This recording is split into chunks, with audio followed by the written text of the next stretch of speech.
Alright, YouTube, it's time for another video. Still just kind of fucking around. Not sure how my holiday season has been. Kind of boring, not many friends, no girlfriend. Some parents, occasional text message from like a family member.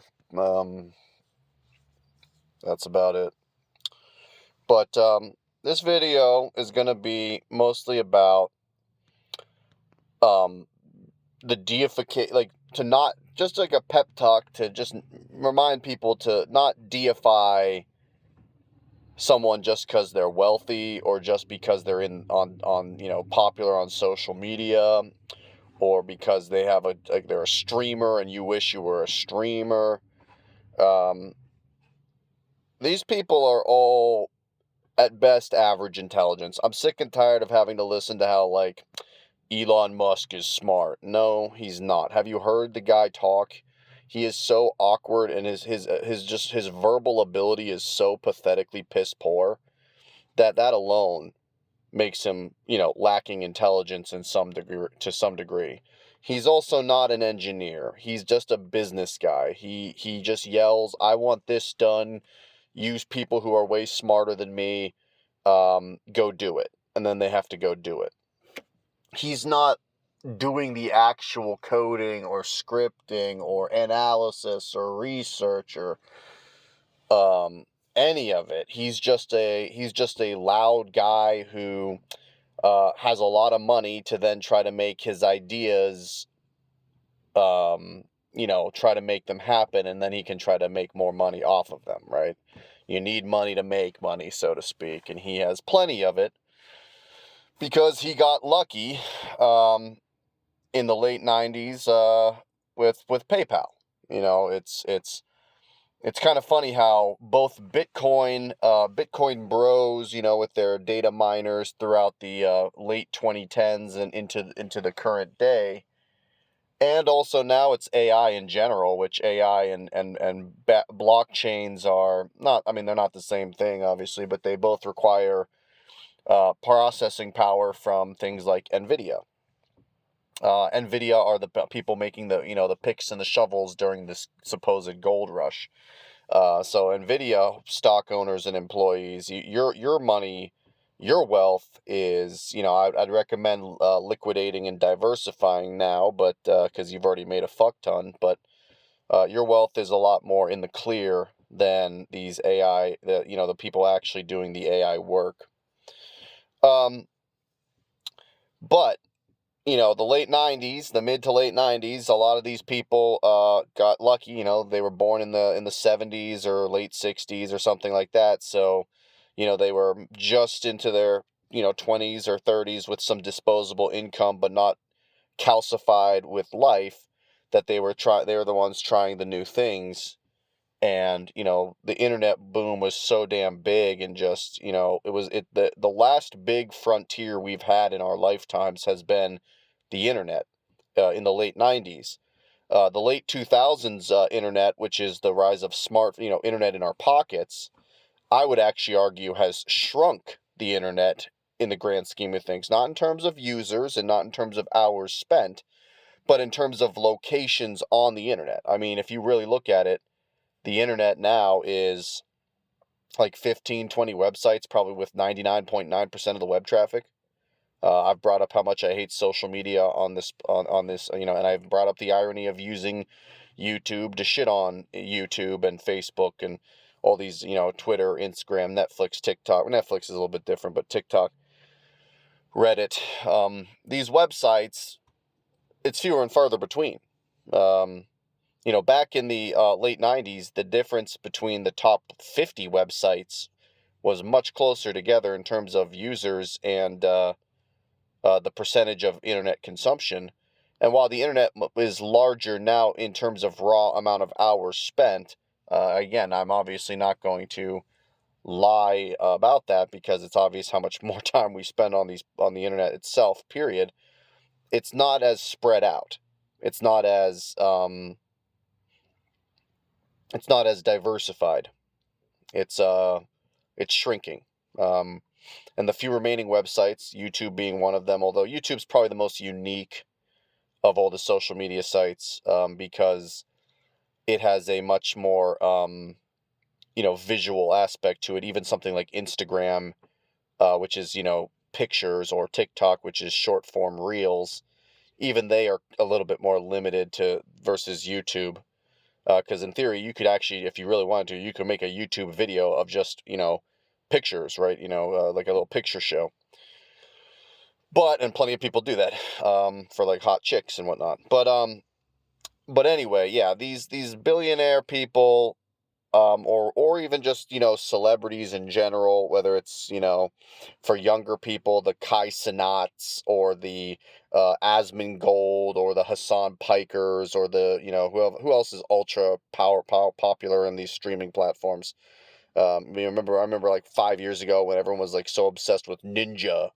Like, it's like, oh my God, it's like, well, because his name is Ninja and he plays Fortnite, so a bunch of 13-year-olds are taking their mom's credit card, and and it's just like, and giving and giving a Twitch sub to the guy, and then now I think that guy is like streaming to, about like 5% of his former glory days, but maybe he's happier for all I know. I don't really care, but these people, whether it's the world of those social media, streamer types and YouTubers or whatnot, whether it's billionaires like Musk, Bezos, Peter Thiel, Donald Trump, who's really just a business guy who's just, failed upwards his entire life. These people, if you really look at it, all of them want to be streamers themselves. And these are supposedly these people that we have to label as super smart and whatnot. It's like, dude,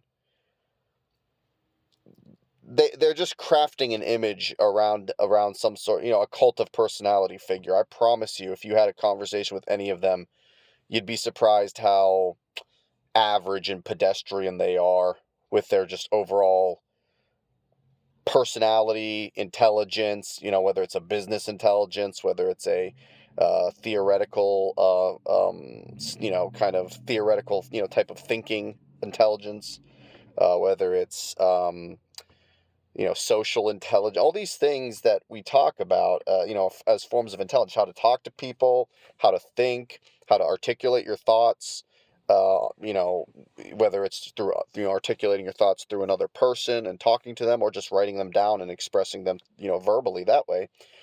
They're probably not as smart as you think they are. If you think they're smart, and if you don't think they're smart, good, but they're probably even dumber. um, you'd be surprised, the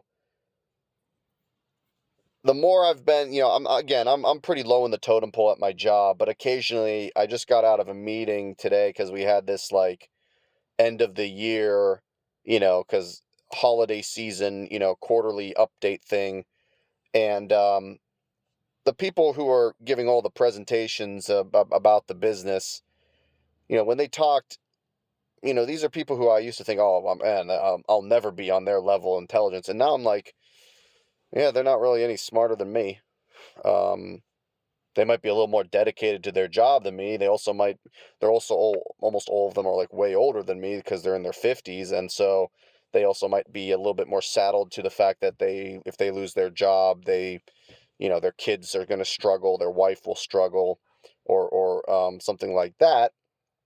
And so they're a little bit more, probably dedicated to their work than I am. That's the other thing. It's like, I do think I'd be a more caring employee at my company. I mean, I wouldn't call myself a bad employee, but I just don't really see the reason to put much effort in when it's like, okay, I get maybe a slightly smaller raise than the guy who puts in way more hours per day than me at work, of raw effort, while, I will take an extra long lunch by, 20 minutes, and, I get my work done, and it's competent and decent, but it's not extraordinary, probably to their mind. But that's probably because, I do my thing and I leave, and I don't have a reason to put an extra effort in because they don't really offer me a reason to. I mean, why? To make a few $1,000s. They'll give me, maybe come raise season, I go from making 78K to, instead of in my current raise, I go to 80K, but I would have gone to 82K if I put in so much more effort. It's just not worth it. $2,000 to me isn't worth it. $2,000 to somebody with, a baby or two, well, that's a lot of diapers, to be fair. And affordability is the whole buzzword, right? Which, by the way, I mean, I do agree with that, the fact that there's a massive affordability, issue and crisis. I mean, you go to a grocery store and, what used to be a pound of cheese is now the price of half a pound of cheese. I used to be able to get like good quality Boar's Head, white American cheese, and it'd be like maybe $6 a pound. Now that's like the price I pay for like the half pound. So yeah, I mean, things are getting pricey out there, especially also chicken breasts.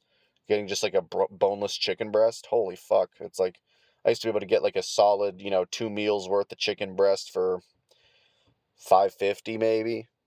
Now it's like $8.50 for the same amount of chicken.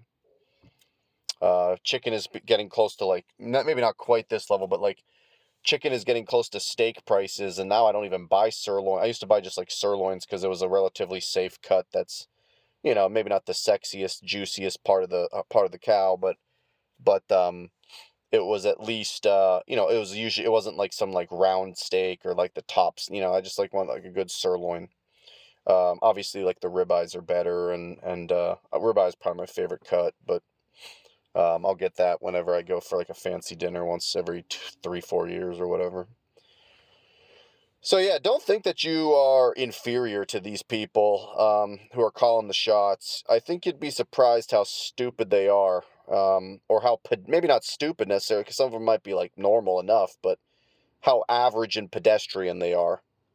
I think people need to have a little bit more confidence in themselves that, yeah, we could do the leadership stuff too. They just got, a little bit more right place at the right time. Maybe they did get noticed for their extra effort and you said, fuck it, I'm not getting noticed for mine, so why bother?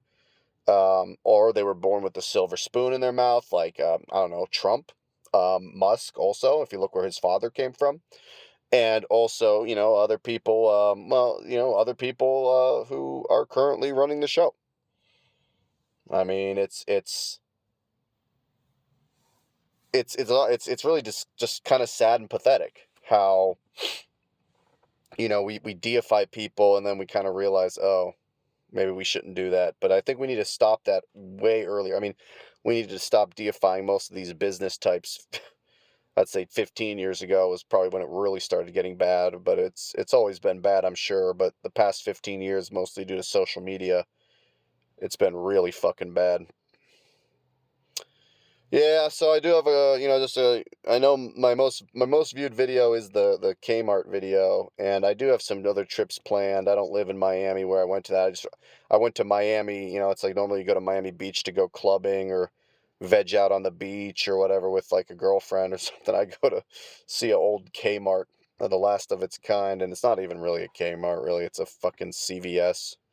It just has, it's a Kmart, but it's like the size of a CVS, and it was poorly stocked. But I am going to start doing some more like videos about like dead malls or dying, decaying infrastructure or old school stuff like Kmart's, and just see where it takes me. I actually enjoyed that trip.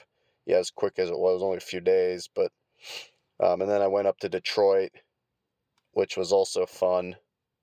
But I don't know. Anyway, yeah, just again, remember, you'd be surprised in what buildings and what rooms you actually do belong in. Don't act like you don't belong in the room. Yeah, I think you do.